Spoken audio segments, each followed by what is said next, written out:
Tidak langsung ketemu I love you tu Pak.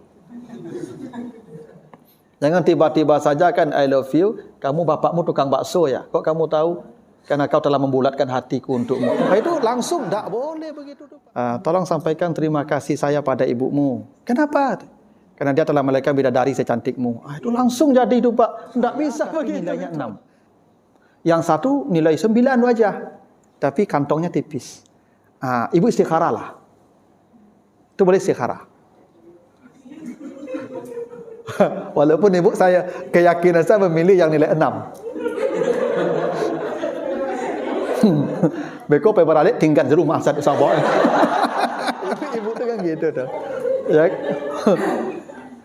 Ya beda ibu-ibu dengan bapak-bapak gitu. Kalau bapak-bapak kebanggaan membawa istri cantik pergi ke balik.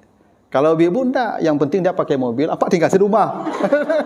Kata Allah, Jannatu adnin yadkhulunaha wa man salaha min abaihim wa azwajihim wa dzurriyyatihim. Manusia yang paling bahagia, sempurna bahagianya kata Allah di akhirat bila dia masuk surga bersama keluarganya. Dia, istrinya, anaknya, cucunya itu digabungkan. Saya punya anak perempuan, Ibu. Dan saya bisa menikahkan dia tanpa saya kasih tahu dia. Karena dia milik saya. Saya ketemu nih laki-laki yang menurut saya saleh. Saya panggil, mau enggak menikah dengan anak saya? Ini fotonya nih. Mau Pak? Udah, panggil saksi. Saya nikahkan dia. Saya nikahkan engkau dengan anak saya, saya terima menikahi anak. Selesai. Saya bawa pulang lagi. Sampai di rumah tanya anak gadis, siapa ya? Laki kau mah. Selesai.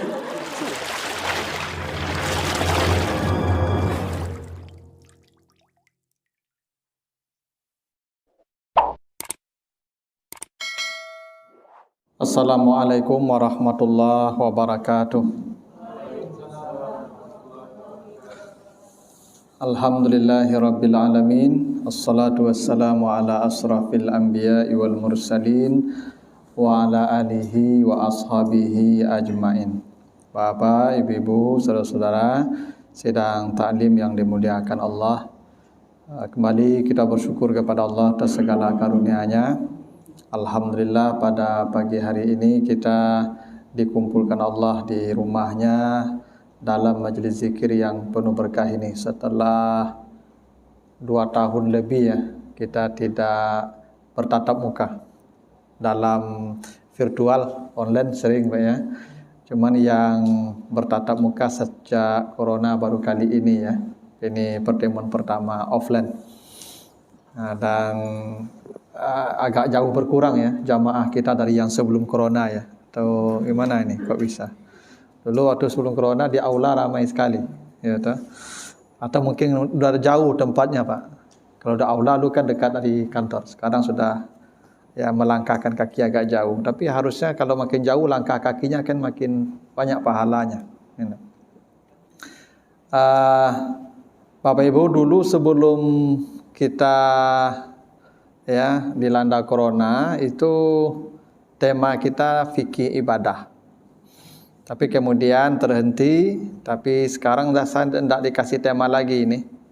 Dan pertemuan kita sekali 2 bulan, berarti di minggu pertama bulan ganjil ini ya, berarti di September lagi.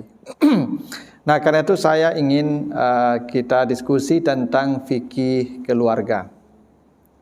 Jadi tema Bapak Ibu dengan saya fikih keluarga. Kalau nanti ada request permintaan khusus nanti saya berikan. Tapi kalau tidak berarti kita bahas fikih keluarga karena fikih keluarga ini penting apalagi yang mau berkeluarga. Saya lihat wajah-wajahnya banyak yang mau berkeluarga kayak ini ya daripada yang sudah ya. Ya toh. Banyak yang mau kan Pak? Iya.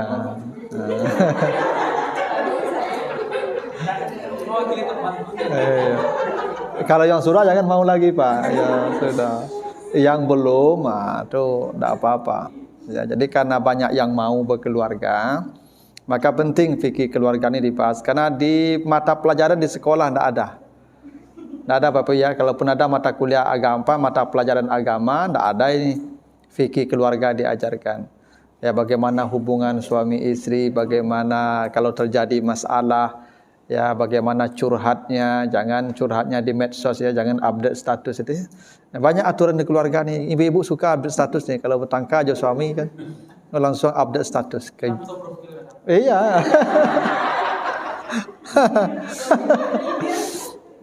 Ya kalau sudah bertengkar langsung Pak diganti profilnya, itu. Dan statusnya itu selalu itu ya apa namanya itu bersayap. Ya, ada status jamaah tuh saya baca akan tak kusangka. Tak kusangka itu pasti ya orang akan menduga ke situ ya. Atau mengecek salah, antuk salah. Itu pasti lagi bertengkar dengan suaminya itu. Nah, jadi memang banyak aturan kita berumah tangga nih Bapak Ibu ya. Terutama yang akan ini, dan Pak Kua biasanya tidak ngasih tahu ini. Karena tugas Pak Kua itu hanya nikahin aja. Selesai nikah, habis itu dia cabut lagi itu. Tidak ada nasihat. Ya, ini penting. Nah, Bapak Ibu yang sudah menikah, ini penting juga untuk menjaga kelanggengan rumah tangga. Ya, yang sudah tua, kalau ada yang sudah tua, ini untuk anaknya. Ya, ilmu ini untuk anaknya. Ada yang sudah tua? Tidak ada ya? Beliau satu-satu yang tua. Nah, kalau yang sudah tua ini untuk anaknya. Ini penting untuk kita ketahui. Nah, dalam Al-Quran Bapak dan Ibu, aturan keluarga itu terlalu banyak ayatnya. Nah, kita akan bahas beberapa secara berurut. Nanti kita mulai dari Al-Baqarah, mulai 221 sampai 237. Lalu nanti kita lanjut surat An-Nisa 34, 35. Lalu nanti kita lanjut surat At-Talaq. Ya, ada satu surat tentang perceraian Pak. Jadi khusus ayat yang bicara perceraian namanya surat At-Talaq. Nanti kita akan bahas lagi surat ya Al-Mujadilah. Ya, surah Al-Mujadilah itu tentang zihar namanya. Bagaimana hukum menyamakan istri dengan ibu. Jadi ini bapak-bapak nih, jangan karena terlalu cinta sama ibu dan istri, lalu istri kita disamakan dengan ibu kita. Jadi haram istri kita itu, tidak boleh lagi kita gauli dia. Karena sudah seperti ibu kita. Bagaimana ketetapannya nanti kalau terlanjur lidah kita mengatakan misalnya matamu seperti mata ibuku. Berarti istrinya sudah haram digauli. Karena istri sudah jadi ibu kita. Nanti ada kafaratnya. Sebelum bayar kafarat belum boleh sentuh dia tuh. Haram menyentuh istri kita. Jadi bisa jadi istri kita ini Pak, haram kita sentuh karena ucapan kita. Jadi haram kita tidur dengannya kalau ya salah ucap. Ya, jadi walaupun sayang, tidak boleh sayang itu ya kalimatnya berlebihan, harus standar juga. Itu aturannya banyak. Ada nanti surat At-Tahrim juga. Jadi ada banyak ayat yang bicara tentang ya hukum-hukum keluarga. Nah, kita akan bahas satu-satu di mana nanti sampai waktu kita berhenti. Nah, kita sampai jam berapa nih Pak jadwal kita? 1 jam, berarti sampai jam 9. Oke. Jadi sampai jam 9, berarti jam 8.45 nanti saya kasih waktu untuk diskusi sampai jam 9. Baiklah Bapak Ibu ya. Rumah tangga itu dimulai dari memilih pasangan. Itu pasti ya. Mari kita lihat seperti apa tuntunan Al-Quran terkait dengan memilih pasangan ini. Kita akan mulai dari surah Al-Baqarah 221 sampai 237. Ini agak panjangnya ayatnya, nanti kita bahas satu-satu. Ini beliau kayaknya mau mencari juga nih. Iya. Ya. Kata Allah, auzubillahi minasyaitonirrajim, wala tankihul musyrikat hatta yu'minna wala ammatun mu'minatun khairun min musyrikatin walau a'jabatkum wala tunkihul musyrikin hatta yu'minu wala abdun mu'minun khairun min musyrikin walau a'jabakum ulaika yad'una ilan nar wallahu yad'u ilal jannah wal maghfirah bi iznih wa yubayyinu ayatihi linnasi la'allahum yatazakkarun. Itu arti apa? Ya ayat 221. Artinya, dan janganlah kamu menikahi perempuan-perempuan yang musyrik sampai mereka beriman. Sungguh budak yang beriman jauh lebih baik untuk kamu nikahi daripada perempuan musyrik itu, sekalipun perempuan itu mencengangkanmu. Dan jangan pula kamu menikahkan anak-anak perempuanmu ya dengan laki-laki musyrik sampai laki-laki itu beriman pula. Dan budak ya yang laki-laki yang beriman jauh lebih baik untuk kamu nikahkan anakmu dengannya walaupun laki-laki musyrik itu mencengangkanmu.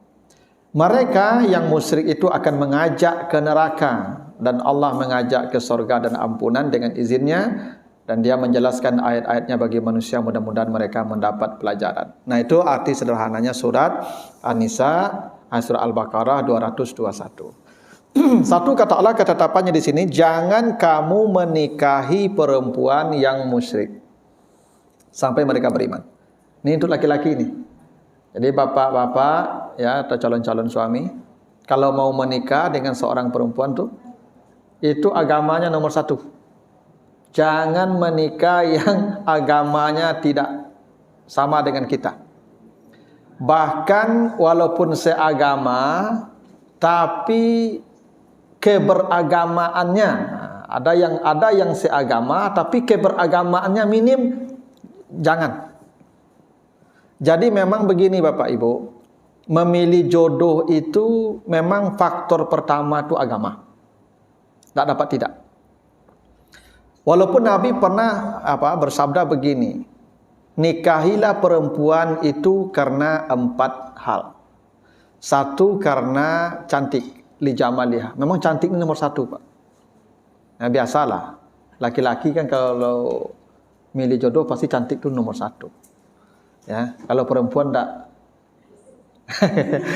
Kalau perempuan gagah bukan nomor 1. Kayaknya perempuan tuh kalau milih jodoh kenyamanan. Kenyamanan, bukan kebanggaan, kenyamanan. Ya. Yang penting dia bisa perawatan. Makanya rata-rata perempuan tuh yang kantongnya tebal tuh yang prioritas. Kalau laki-laki enggak, cantik, itu kata Nabi begitu. Atau karena kayanya, dia kaya, ya, walaupun dia janda, tapi kaya, enggak apa-apa, supaya nyaman. Atau karena nasab itu keturunannya, dia anak bupati, anak wali kota, anak gubernur, anak menteri, anak pejabat, orang terhormat. Bagus kata Nabi. Aulidiniha, atau karena agama, fazfar bizatiddin, yang paling beruntung itu karena agama. Nah, ini ingat Pak ya. Kita boleh memilih pasangan cantik, kaya, turunan, atau kepangkat, jabatan, prestisi. Tapi yang paling hebat dari itu semua, yang paling beruntung kata Nabi, yang milih agama. Taribat yadah, dia akan puas dunia akhirat. Karena kalau cantik itu Pak Ibu tidak bertahan lama. Ya Pak? Cantik itu kadang ya 45 lah. 45 itu kalau bagus perawatan. Tapi kalau coba badak bare sih rasanya enggak. Zaman dulu kan perempuan perawatan kan badak bare. Ada badak pipa. Ingat badak pipa itu Pak? Oh, seplastik tuh Pak. Seplastik digunting. Itu gitu cara memakai itu. Ya Pak. Kalau ya badak pipa itu tidak lama lah tuh. Ya tahu. Tapi kalau leacok ke perawatan apa namanya itu? RH ya. Ini pasti sering ke sana. Ya, kalau leacok perawatan ke tempat-tempat yang agak berkelas lagi agak lama. Tapi kalau enggak sampai 5-nya tuh. Ya. Jadi perempuan begitu. Jadi cantik itu enggak permanen. Kaya juga kadang datang kadang pergi tuh, enggak permanen kekayaan. Jabatan paling 2-3 periode. 3 periode pun ada demo orang tuh. Paling 2 periode aja tuh nelok tuh. 3 periode demo orang itu. Nah, yang abadi kata Nabi lidiniha, karena agama. Karena hanya dengan agama rumah tangga bisa menjadi nyaman, menjadi langgeng. Pastilah. Dan itu janji Allah pasti ya. Karena kalau tidak pilih agama kata Allah, mereka yang pasangan kita yang tidak seagama dengan kita itu akan mengajak kita ke neraka. Allah sebut begitu ya. Mereka yad'una ilan nar, akan mengajak kamu ke neraka. Kalau ibu misalnya punya suami non-muslim, sulit rasanya ibadah ibu akan tertata dengan baik. Ya. Walaupun misalnya suami ibu membenarkan keyakinan ibu, dia tidak mengubah keyakinan ibu. Tapi sulit rasanya seorang laki-laki, seorang perempuan muslimah punya suami yang beda agama tu ibadahnya akan tertata dengan baik. Yang ada pasti kasus tadi itu. Mereka akan mengajakmu ke neraka. Ya. Bagaimana mungkin kita akan beribadah maksimal sementara kita beda pandangan ya, dalam keagamaan. Mustahil itu. Nah makanya kata Nabi, kalau dia pilih agama taribat yadah, dia akan bahagia. Ini sekarang Bapak Ibu, pandangan ini agak bergeser. Kita zaman sekarang kalau milih calon menantu, selalu pertanyaan pertama itu adalah pekerjaan. Ya Nabi ya. Kalau cari menantu di mana karajo. Ya. Nah, cari menantu begitu. Oh kalau pekerjaannya di tempat-tempat yang hebat, tuh pestanya. Kalau dia misalnya mohon maaf nih, kalau misalnya dia dokter, dia perwira, dia pengusaha, tuh pestanya 2 hari. Nah, tapi kok gari Mas Haji mendoa seketik. Ya. Apalagi tukang bakso. Iya. Ya. Jadi orang sekarang tidak melihat pilihan itu karena agama. Tidak. Memang begitulah cara masyarakat yang sangat materialistik. Selalu memandang kebahagiaan itu lewat materi. Jangan Bapak Ibu tertipu. Sekali lagi saya katakan jangan tertipu dengan tumpukan materi untuk memilih jodoh. Banyak kasus yang ternyata kemapanan materi tidak menjamin kebahagiaan di rumah tangga. Walaupun kesalehan itu juga kadang-kadang ada juga yang gagal juga, tapi itu kasuistis saja. Ada contoh terdekat kemarin itu ya. Ada yang pengusaha kaya raya tuh Pak. Ya, istrinya ada tanggung rancaknya, cantik istrinya, artis terkenal, perawatan istri ke Amerika.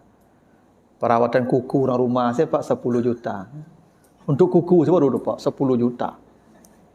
Bayangkan tuh Pak. Saking mahalnya kukunya tuh Pak. Sampai-sampai ya saking mahal kuku itu Pak, sampai-sampai untuk membuka salak saya tidak bisa.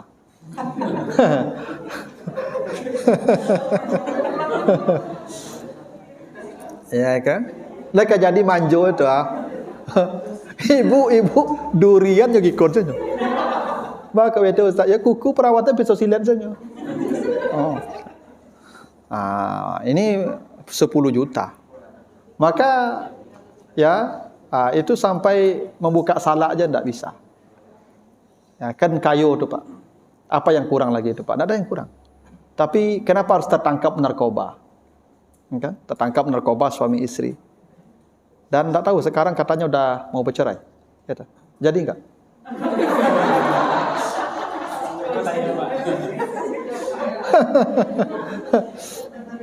Nah, lagi-lagi apa yang tidak ada di rumah tangga itu, Bu? Ketenangan. Ketenangan. Materi berlimpah. Jadi taribat yadah itu buktinya. Kau akan bahagia kata Allah. Ketika agama yang menjadi pilihanmu. Bukan harta, bukan cantik, bukan keturunan. Itu janji Allah ini pasti Bapak Ibu. Ya. Makanya kata Allah, jangan kau menikahi perempuan yang agamanya itu beda. Yang agama tipis pun jangan. Harus tebal agamanya.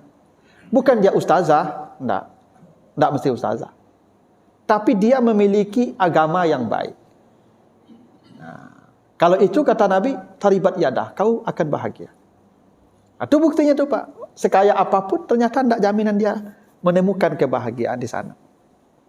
Nah jadi memang ya jodoh itu kita pilih Bapak Ibu karena faktor agama. Agama tidak selalu dia harus ya mohon maaf berjilbab dalam atau pakai cadar. Enggak begitu Pak. Dia mengerti agama dengan baik. Ya. Dia dididik dengan baik dengan apa ajaran agamanya. Paham dia. Mana hak dia, mana kewajiban dia mengerti. Itu penting. Ya. Jadi memang Bapak Ibu kalau mau cari menantu nanti atau cari jodoh nih, lihat agamanya. Ya,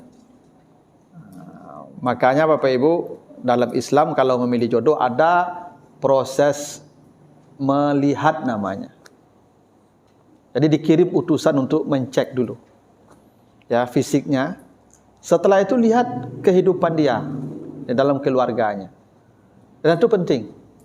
Sebab mohon maaf, kalau bapak moyangnya misalnya agamanya bermasalah, nanti turunan juga begitu tuh Pak.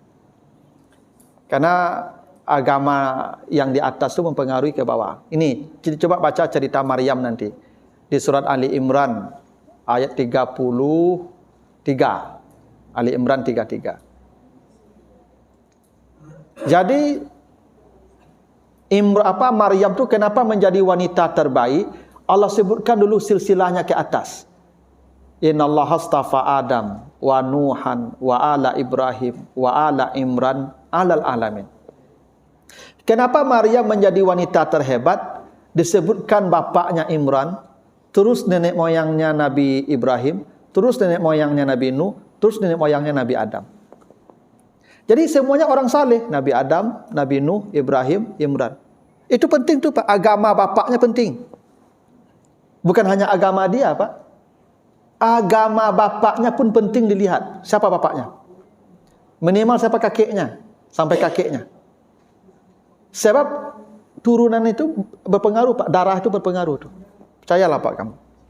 Ya. Jadi kalau Bapak Ibu ingin cari menantu, cek dulu siapa bapaknya, bagaimana agama bapaknya, cek kakeknya, bagaimana agama kakeknya. Tak semudah itu kita tak langsung ketemu I love you tu Pak. Jangan tiba-tiba saja kan I love you, kamu bapakmu tukang bakso ya. Kok kamu tahu? Karena kau telah membulatkan hatiku untukmu. Nah, itu langsung tak boleh begitu tu Pak. Langsung jadi tu. Tak bisa. Ya, cek dulu bapaknya sampai ke kakeknya. Gitu. Jangan gara-gara karena bapakmu tukang bakso. Kan kadang-kadang gitu Pak, kita terlalu gampang jatuh itu. Ada orang, ada ini, misalnya siapa namanya ini? Misalnya Mita, tolong sampaikan terima kasih saya pada ibumu. Kenapa? Karena dia telah melahirkan bidadari secantikmu. Itu langsung jadi itu Pak. Tidak bisa begitu itu. Hanya dengan kalimat gombel begitu ya, gembel atau gombal ya. Jadi tidak bisa sesederhana itu kita milih jodoh Pak. Begitu. Jadi faktor agama menjadi penting ya Bapak Ibu. Jadi kalau cari menantu lihat tuh agamanya. Kalau dia sudah ada hafal Quran, ya toh, apalagi ya. Itu udahlah pilihlah. Kayak begini nih. Yang dua nih. Ini kalau yang belum nih, yang dua nih bisa dipertimbangkan. Iya. Apa yang kurang nih? Saleh nih Pak, Ibu. Ya. Loh, Ibu penting cari-cari yang kayak begini. Kenapa? Karena Ibu masuk surga dipanggil dengan nama suami Ibu. Nanti baca Al-Isra 71. Yauma nad'u kulla unasin bi imamihim. Semua orang akan dipanggil menuju surga bersama imamnya. Imam Ibu siapa? Ya suami Ibu. Ya kan? Kalau yang tidak menikah, ayahnya imamnya. Kalau sudah menikah, suaminya imamnya. Jadi nanti Ibu dipanggil dengan nama suami Ibu. Bapak Fulan dan Nyonya. Gitu. Surga Firdaus, pintu 4. Misalnya. Ibu langsung sama ikut sama suami itu. Ya toh? Enak. Kalau suaminya hafal Quran, surganya paling tinggi kan. Ibu ikut saja suami paling tinggi itu. Ya, asal tidak melawan-lawan saya. Kalau melawan-lawan saya gini, tidak bisa. Lalu kalau ibu pahlawan di dunia, kan besok dipanggil suruh bapak kan. Bapak Fulan, surga Firdaus, silakan masuk. Oke cik ibu. Ambo bapak. Oke cik apa? Kau pahlawan dulu.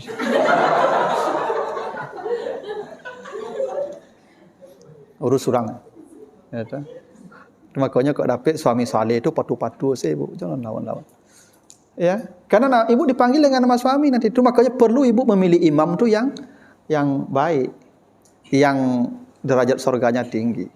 Perlu imam-imam yang saleh itu. Bukan artinya ustaz, enggak. Imam yang saleh. Ya, yang memang ibadahnya baik. Karena ibu nanti dipanggil masuk surga dengan dia. Enggak penting menentukan imam tu. Penting seleksi imam tu ibu. Ya, makanya banyak jamaah saya itu yang minta tolong Ustaz, tolong carikan menantu saya Ustaz. Ya toh. Yang saleh, yang baik. Itu. Kan sekarang dah sering orang Jadi menantunya yang memanglah saleh kini ibu. Bahkan ada ibu-ibu tu pernah begini. Ya, Ustaz, ambo suami ambo 3 Ustaz lah mati sadonya. So kalau suami ambo masuk surga, sadonya ambo surga yang mana tu Ustaz? Jadi kan sado saleh sado itu. Masuk surga sadonya mah. Masuk surga suami ambo sado Ustaz. Tu ambo yang mah surga besok Ustaz. Yang terakhir ibu. Karena ibu ikut yang terakhir, suami ibu kan yang terakhir. Tapi ambo yang kedua, ketujuh Ustaz. Pokok yang kedua, ketujuh ibu, nya mirip Ustaz.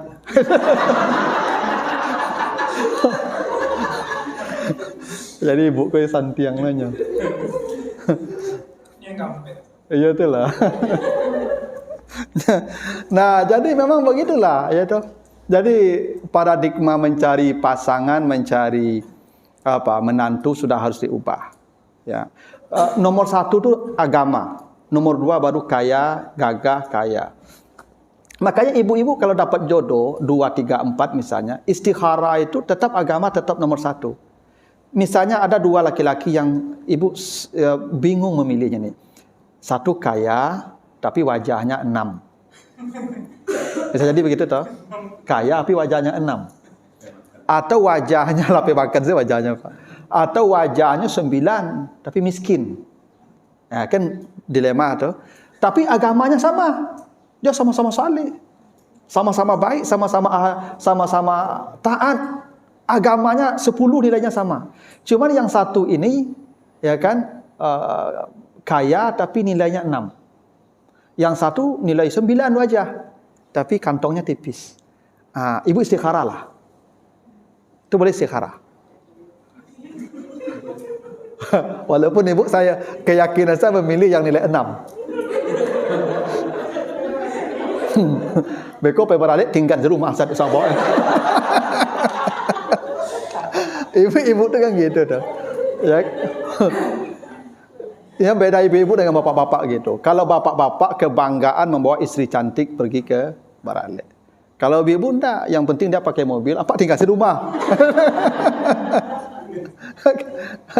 Itu. Kalau minta apa ya Pak Eko tu, anda ikonya apanya Pak undangan terbatasnya. Nah, tapi yang penting dia nyaman. Coba lihat, ibu, artis-artis cantik rata-rata suaminya pengusaha.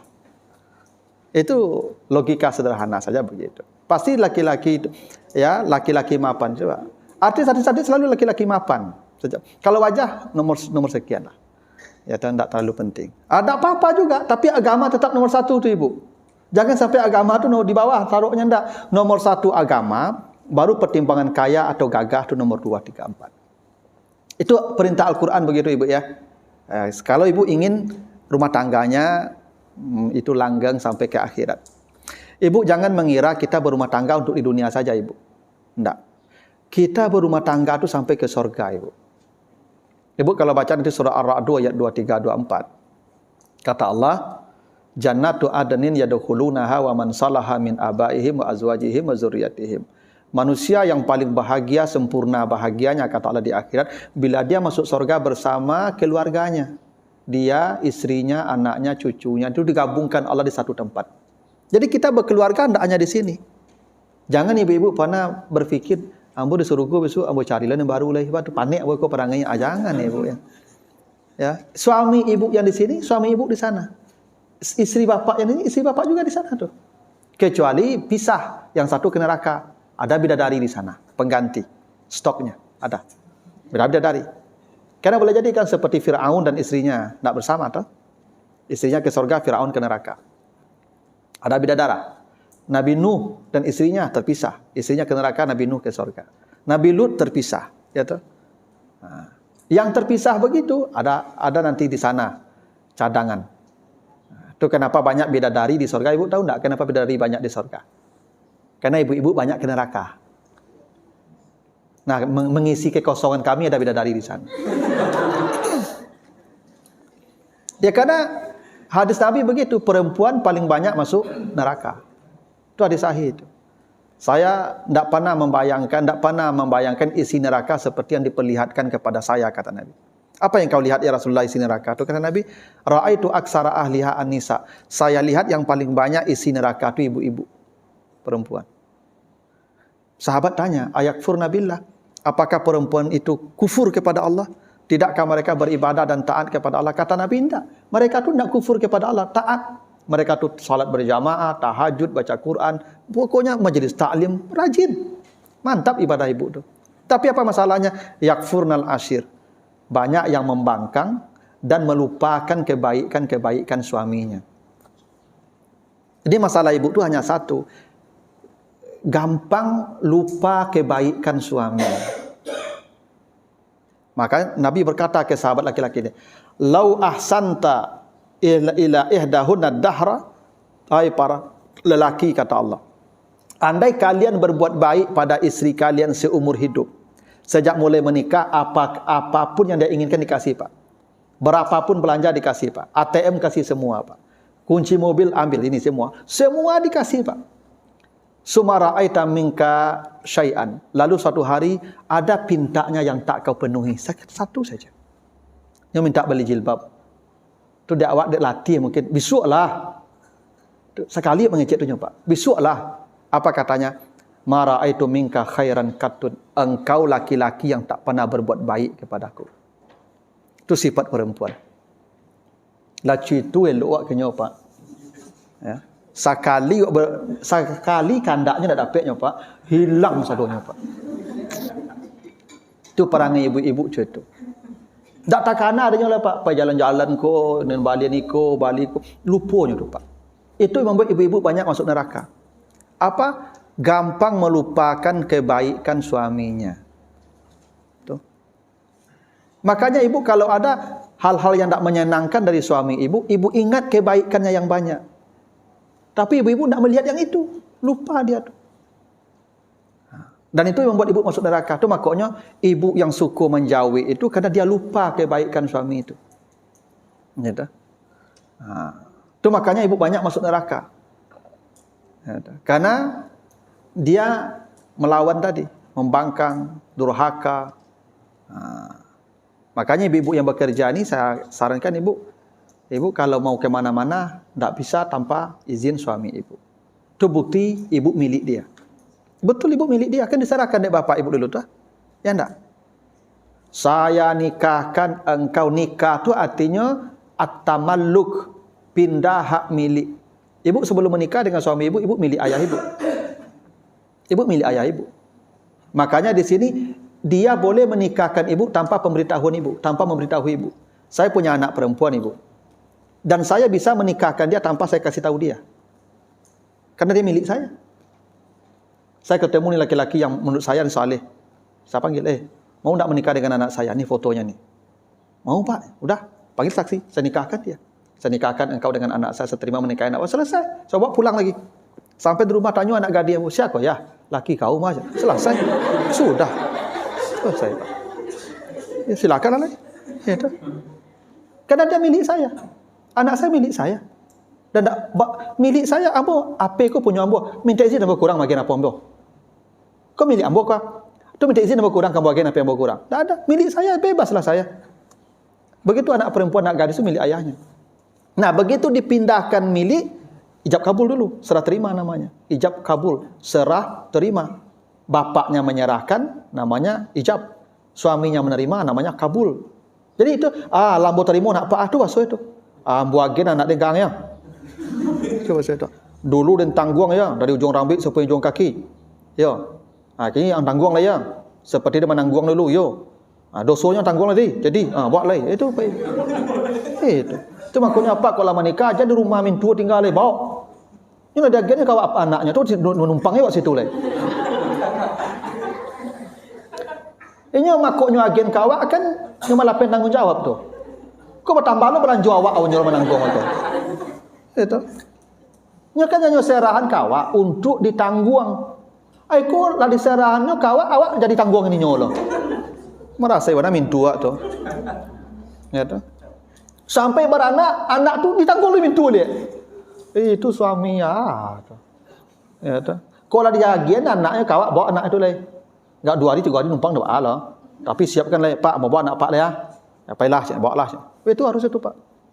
Itu makanya bahasa Nabi itu ya mak sahabat sahabat, wahai anak muda, siapa yang sudah mampu, tak mau loh Pak. Mau satu orang mau kok, mampu.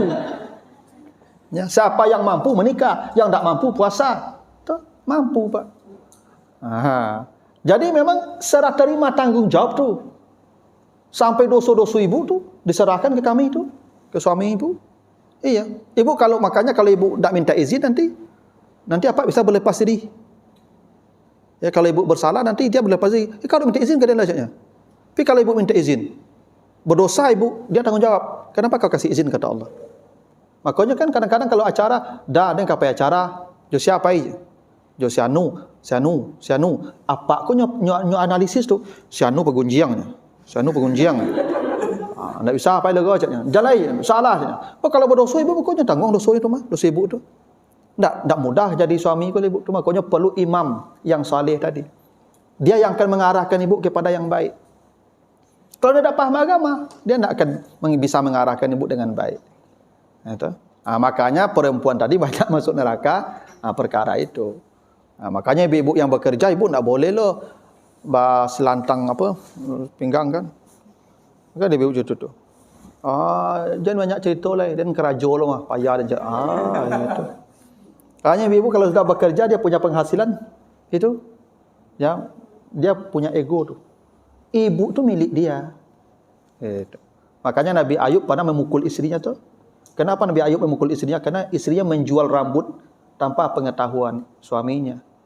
Suami sakit, nak dimakan tak do. Awak lapar. Suami tak ada kerajo le, awak tak kerajo le. Harato tak do di rumah, ada potong rambut le. Pergi ke pasar dijual. Pulang lah rambut tak do le. Tanya dia Nabi Ayub, rambut dan karya dah dijual tadi. Mana dia izin kau? Tu. Nyolambui sehat kan ibu, nyolacui ibu ya. Kenapa dipukul ibu? Karena rambut ibu tu milik kami. Ibu yang punya rambut betul, tapi setelah menikah punya kami. Ibu hanya pakai saja. Hak milik kami itu. Ibu makanya PPK salon tu mengecek, jangan ibu karik-karik rambut ibu tu. Mana tahu kami ketujuh rambut panjang tu. Tiba-tiba ibu lah karik serambut ibu di rumah.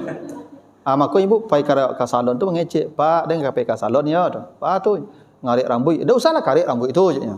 Biarlah panjang tu je. Tapi kutu dan banyak. Dah baal. Ya kan bisa jadi begitu, Pak. Ya kalau nak dikarik kutu dia banyak. Dah dengan ketujuh kutu tu je. Mau tahu cerita jawabnya, Pak. Ini tak apa. Kok ketujuh kutu dia sebulan dia. Kutu tu. Tak boleh ibu, tak boleh. Semua yang ada di badan ibu tu milik suami ibu. Ya, begitu imam, dia pemilik ibu. Ya, makanya suami itu disebut dengan sayyid. Makanya cerita Zulekha, ketika Zulekha lari di depan pintu, siapa yang ditemukannya? Sayyidaha. Sayyidaha itu sayyid itu tuan, ibu tu budak dalam tanda kutip. Suami ibu tuan, kan budak milik tuan. Itu kan logikanya. Kenapa suami disebut sayyid dalam Al-Quran? Seakan-akan ibu ini dalam tanda kutip harta yang dimiliki suami ibu. Makanya ibu patuh sampai ke akhirat, ibu milik dia. Ibu masuk surga tu ikut dia. Ibu amal ibu kan tak banyak. Salat 5 waktu ibu tak perlu berjamaah. Ibu puasa Ramadan ibu tak perlu tarawih. Ibu kalau mau masuk surga kan gitu aja amalnya. Yang penting ibu salat 5 waktu. Tak jamaah nantilah rumah saya lah. Tak apa-apa di rumah ibu. Ya tak apa-apa. Tak beda dengan laki-laki. Laki-laki pakai rumahnya. Ibu Ramadan ibu puasa sajalah. Tak tarawih nanti. Menapis di rumah dari malam-malam dulu menapis. Tak apa-apa. Cubalah. Ya tu. Tapi yang ketiga ni, dia patuh pada suaminya. Wa ata'at zaujaha. Dia patuh pada suaminya. Ya suami yang mana? Ya suami yang tadi tu, yang mengajak ke surga tadi. Kalau ke neraka diajak, jangan patuh ibu. Kan tadi kan yang mengajak ke surga suami yang mana? Suami yang agamanya baik. Mereka akan mengajak ke surga. Suami yang agamanya tidak baik akan mengajak ke neraka. Yang ibu patuh selama dia tidak ahli maksiat, patuhilah. Kata. Nah, disitulah letak pentingnya kita memilih jodoh yang agamanya baik. Karena hanya dengan agamanya yang baik itu kita bisa selamat sampai ke akhirat. Nah, itu baru ayat 221 ibu.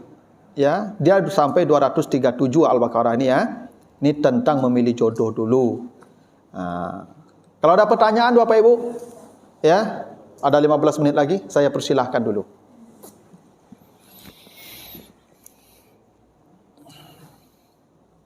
Silakan nih, yang mau cari jodoh silakan.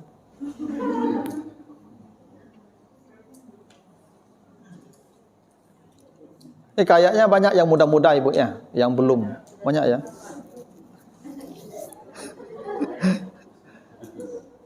Ada pertanyaan?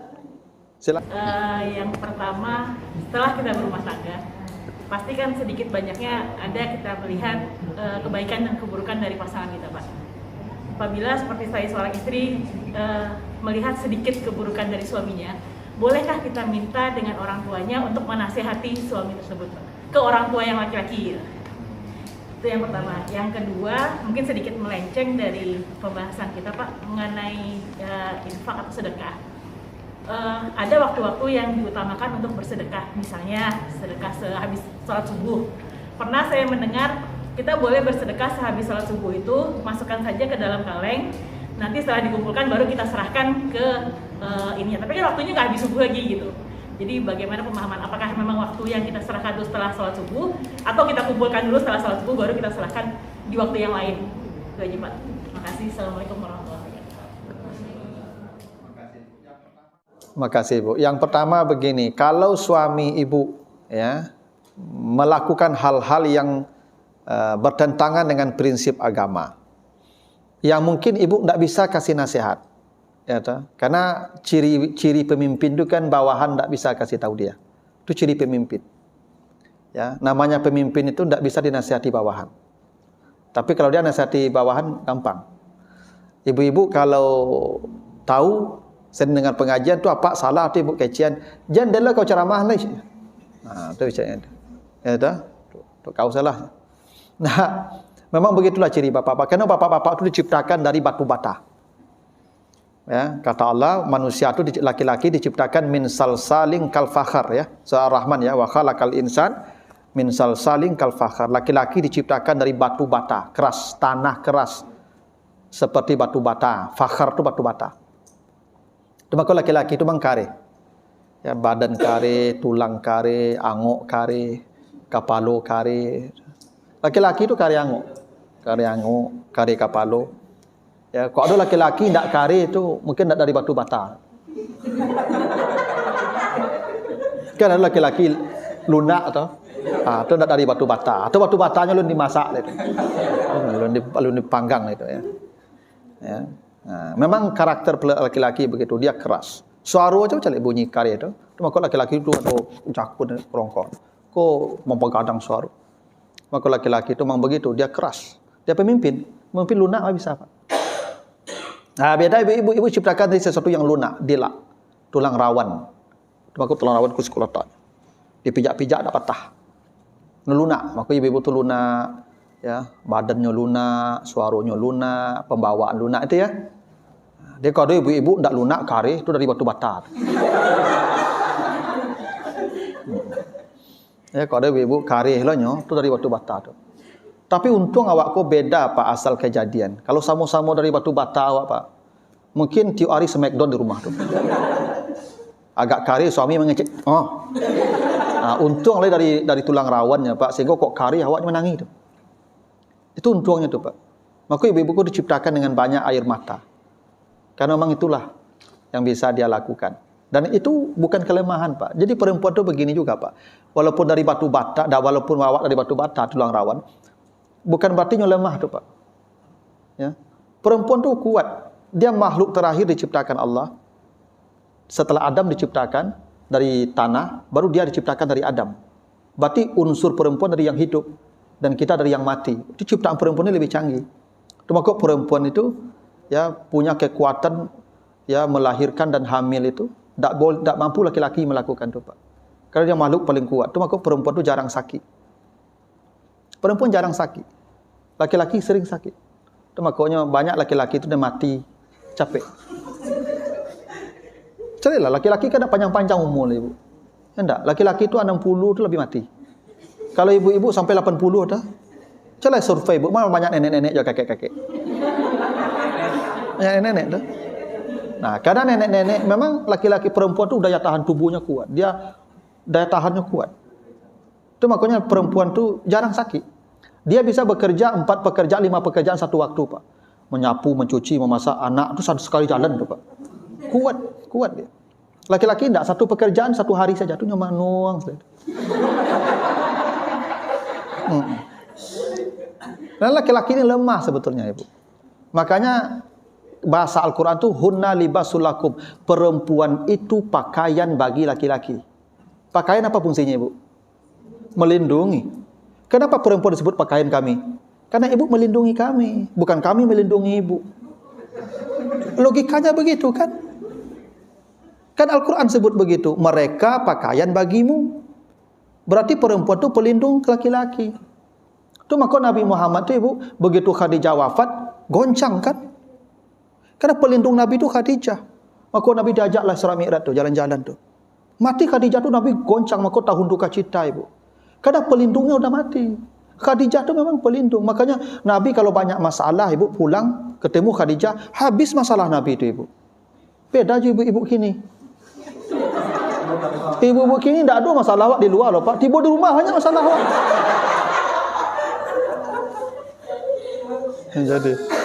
Jadi itulah makok kami kau capek mati itu satu. Iya, Pak. Awak capek mati kau daya tahan tubuh lah lama. Tambah lo perangainya. Jadi awak sebenarnya tidak ada masalah di luar loh, Pak. Tiba di rumah banyaknya, Pak. Itu makok capek kami mati. Itu makok agama tuh. Khadijah kan agama tuh, Pak. Ya tuh. Agama tuh membuat nyaman. Itu makanya sakinah, namanya sakinah kan. Keluarga sakinah. Itu karena memang agama yang membuat keluarga itu sakinah. Maka Nabi pulang, ia memang selesai masalah ketemu istri. Ya tuh. Banyak istriku tidak menyelesaikan masalah. Jadi sumber masalah. Itu maka zaman kini itu tidak banyak tahan hidup kami kalau lama-lama. Beliau lama tahan hidupnya, Pak. Itu. Cobalah Pak kalau nanti kalau berumah tangga tahu tuh. Coba kalau Pak terlambat pulang malam, coba dengar pertanyaannya di pintu tuh. Interogasi, Pak. Mari. Mana mau nak pulang? Siapa tadi? Awaklah jantung menjawab itu. Itu makanya agama tuh pokok. Jadi kalau gini, kalau suami ibu melakukan hal yang tidak sesuai dengan prinsip agama dan ibu tidak bisa kasih tahu dia, pasti itu. Maka caranya perintah Al-Quran begitu. Fab'asu hakaman min ahlihi wa hakaman min ahliha. Tugas ibu datangi mertua laki-laki ibu. Datangi ayah ibu. Sama saya kalau bertengkar dengan istri saya, Al-Quran menyuruh saya datang ke ayah saya atau ke ayah istri saya.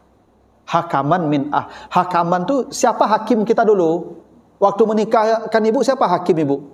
Ya ayahnya kan dan ayah ibu. Datangi hakim ibu lagi. Bukan ibu enggak, jangan.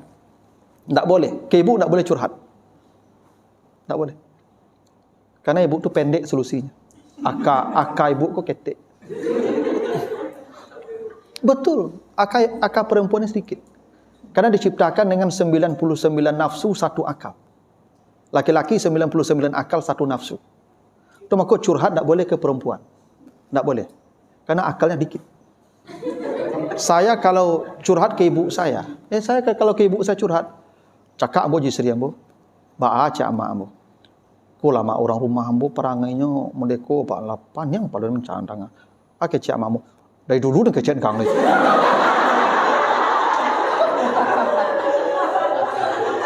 Dah tu jawabnya ya. Dulu dan kecen kang tangkai ya nyoyang. Tu ba ale mak ang tinggaan. Beko dan carian beko mudo tu. Dah tu ya. Pendek solusinya Pak. Ba kok betul solusi dari amak. Karena amak kok ndak bisa menceli anaknya susah. Kok susah anaknya susah dulu. Maka akalnya ndak berjalan leh. Panik yang langsung menceli anaknya susah tu. Maka solusinya pendek ang tinggan. Tu kalau kamak tu. Maka ndak boleh kamak. Tapi kalau kaya ambo kabak ambo. Datang bo kabak bo mano-mano. Ba kok panjang manuang coba. Iko lambo cakap di orang rumah ambo, Pak. Apa tu? Masalahnya orang rumah ambo perangai modeko. Tu abang ambo anggu lah panjang mo cerita. Merilang. Atuh, amang labi ditulis macam.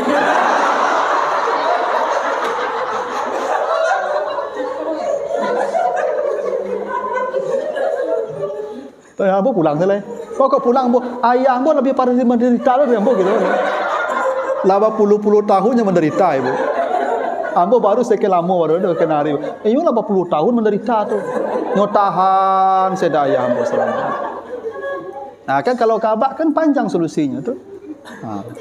Pulanglah lagi. Waktu amak lah bi ditulis mas. Kan tak?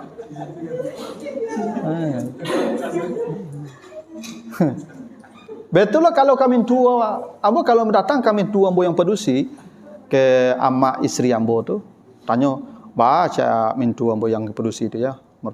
Iko lama anak amak ko perangainya modeko ah. Depan yang kepala ambo mah urusnya. Ake cik mintu ambo. Dulu dak ada anak dia cutu. Awaknya salah apa? Sajak joang go cutu gua aja. Dulu. Awaknya salah. Alah. Itu kalau jo mintu pedusi. Dak solusinya lagi awak lah. Angek awaknya. Tapi kalau kami tua laki-laki, kapanya mau datang, baca apa? Iko lah apa, anak apa ko perangainya dah agak lain kini. Lepan yang kepala lambo, ya kan mengurusnya, ya kan. Bocor itulah perangainya, medeko perangainya, ya tu. Tu apa mintu ambo laki-laki tu angguk sedang aja tu. Lah panjang bo bocor itu keceknya, no betu macam. Dan kan tidak taluk di den makot denagen kang tu.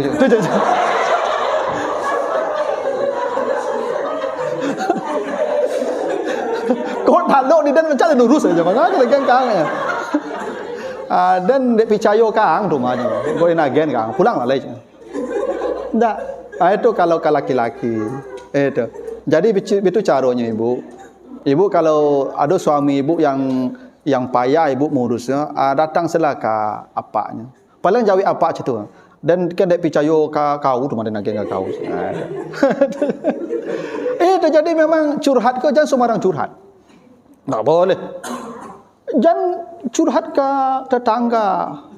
Ibu-ibu kalau salah jo suami tu curhat ibu ke tetangga. Baca itulah perangai apa modeko. Cik ibu sebelah tu den kok tibu di den tu kok tibu di den jadinya apa?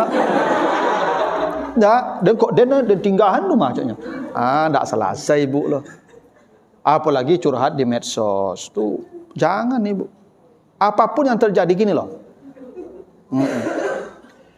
Makanya ibu baca, kalau baca nanti kita akan bahas nanti itu di An-Nisa 34 itu kita akan bahas nanti di pertemuan lanjut. Di An-Nisa itu kata Allah, bila kamu istrimu membangkang durhaka atau suamimu juga durhaka, sama saja. Maka setelah dikasih nasihat tidak mempan, pisah ranjang ibu. Pisah ranjang bukan pisah kamar ibu, ranjang saja pisah, kamar tetap. Jadi ibu kalau bertangka suami istri, tetap ibu di kamar yang sama, cuma ranjangnya dibagi dua. Pakai triplek atau pakai angke triplek atau lemari ke tengah-tengah tu. Tapi tidak boleh ke kamar yang lain. Sebab kalau ibu kalau ke kamar lain nanti tahu orang. Jadi masalah kita di rumah tangga itu ibu lokalisir di dalam kamar kita. Jangankan kamar lain, rumah lain, atau dunia lain. Kalau ibu sudah update ini dunia lain dah tahu nih. Sampai ke planet nih. Ya, bahwa ibu bertangka je suami ibu, orang lain tahu, sedunia orang tahu nih kalau update status. Percayalah kamu. Makanya perselingkuhan, mohon maaf, ini karena update, karena curhat di siku. Ibu curhat di siku kan? Serba salah. Yang baca di mantan, ba kabar. Ada tampik baca cerita, nyudang cerita pak, nyor respon cerita pak, awak sakitik bertanya nyu panjang jawab pak, 2 laman jawabnya. Kan kalau suami awak kan nak betul loh. Ibu kalau ngecek suami kan adalah panjang ngecek. Yo. Tak betul suami ibu rumah ya? Awak banyak lah panjang bertanya nya. Kan kini dapat orang yang mendengar awak mengeceknya jauh panjang-panjang. Kan perhatiannya nama itu. Seakan-akan itu asli. Padahal tu, enggak itu. Ndak asli tu. Itu. Yang asli nanti tu. Tu ndak asli tu. Sama ibu ketika kenalan japa awal-awal tu ndak asli tu. Asli kini. Laki ni kok tak ada sangko sama deko dulu kok. Ya enggak? Kini aslinya baru. Dulu tu topeng tu. Eloknya tu lembut itu tak asli lah tu. Ya tu. Gitu Pak Ibu. Makanya kalau memang begitu ya makanya bahasa Al-Qur'an tu pisah ranjang. Enggak pisah kamar lah Ibu, apalagi pisah rumah, pisah ranjang. Enggak boleh dipublish masalah kita. Jadi Ibu jangan pernah curhat lagi di medsos ya. Jangan, enggak boleh. Dilarang. Nanti banyak ya angin masuk. Ya. Pasti itu Ibu. Kan apalagi model sekarang kan banyak tuku tunggu jandamu pas kok. Ya tu. Ya lama menunggu. Makanya Pak Ibu kan banyak kasus-kasus itu rumah tangga hancur berantakan gara-gara media sosial. Nah, jadi kalau Ibu mau ada masalah, datanglah ke mertua Ibu. Ke mertua Ibu. Karena pastinya ayahnya sagan. Pasti ayahnya nyodanga. Ya. Cara menghadapi dia. Jangan Ibu kalau ibunya nanti deadlock. Buntu jalannya kalau Ibu. Nya laki-laki kok memang ndak lo namu diajai lah Ibu. Kecuali orang-orang yang disegani loh. Kalau Ibu tak mau ajarnya loh. Tapi kalau dia wajib mengajar Ibu. Gitu. Nah, yang kedua tentang sedekah. Sedekah itu Ibu, itu amal yang tanpa batas. Itu kenapa orang menjelang mati nanti Ibu kalau baca di surah Al-Munafikun 10 ya, amal yang paling diinginkan manusia ketika mati itu adalah bersedekah. Karena sedekah itu akan menyelamatkan manusia sampai ke akhirat. Bahkan kata Nabi walaupun separuh korma, ada orang bersedekah separuh korma cukup menutup pintu neraka. Nah, tapi Bapak Ibu, ada sedekah-sedekah yang memang istimewa seperti di bulan ini, Zulhijjah di awal ini. Ini istimewa nih, banyak sedekah.